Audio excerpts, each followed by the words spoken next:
Guys, good noon! This is Cynthia, nga palang kasabana. Ngayon guys, magluto po tayo ng chicken boneless thigh with egg. Ito yung gawin natin guys. Yan, Japanese recipe. Prepare po tayo na white onion.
Habol na ng kutsilyo.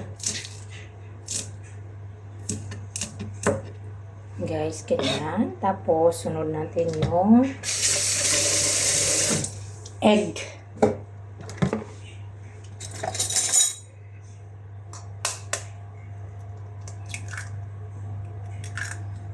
Ganyan.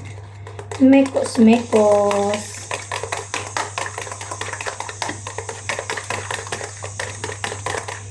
Luto po tayo nito guys kasi ang alaga ko kain siya ng lunch.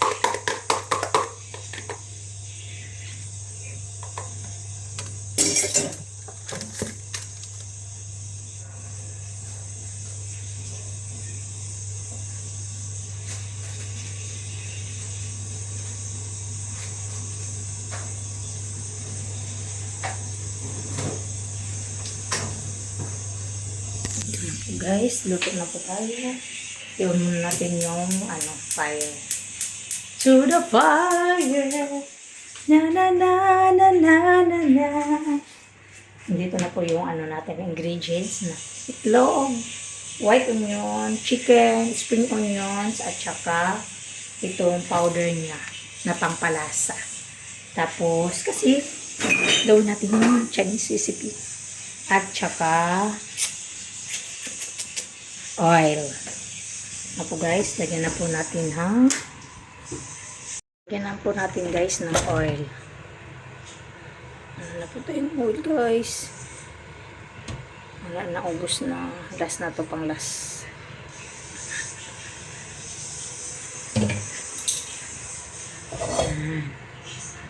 Tapos ilagay po natin yung spring onions.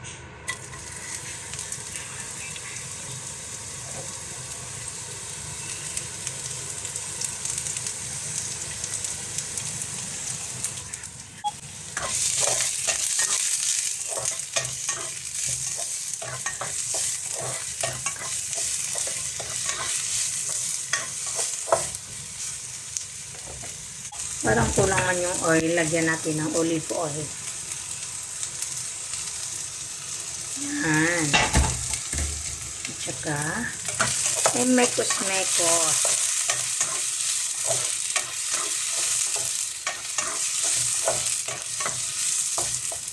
Tapos guys, ilagay natin yung karne. Karne manok yan.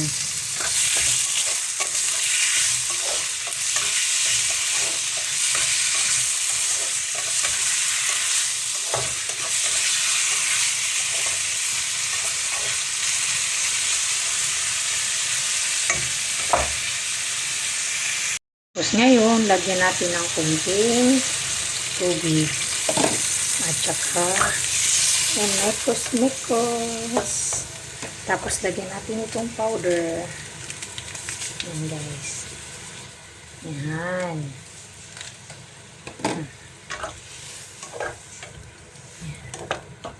Tapos, hintayin natin yan siya ito lang. Ayos. Siyempre. Tsaka takpan natin hanggang hindi masyadong watery siya. Guys, tingnan natin. Check na po natin. Oh, okay na siya. Yan. Since luto na po siya, guys, lagyan na natin ng egg. Yan. Tapos ilagay natin yung spring onion sa gambaba. Diba?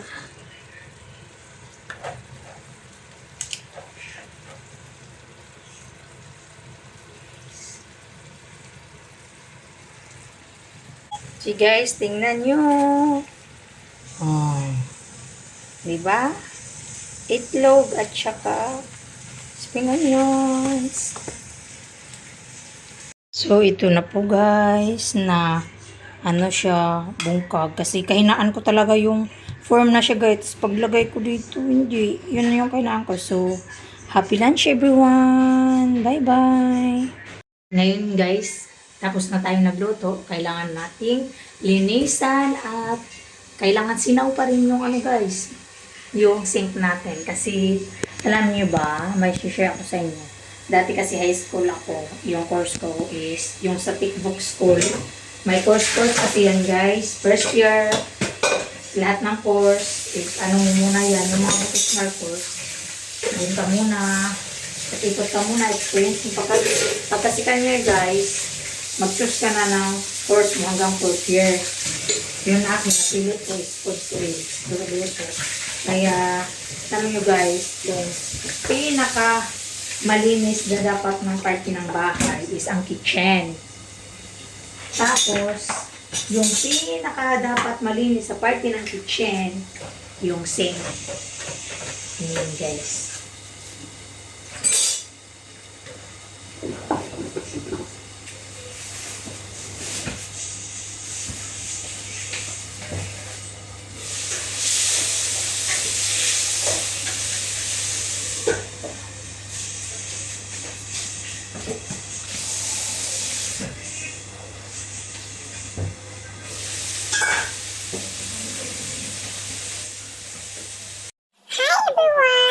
Subscribe my YouTube channel, Palangga Stab. This is Cynthia Palangga Sabana. Please subscribe, comment, like, and share.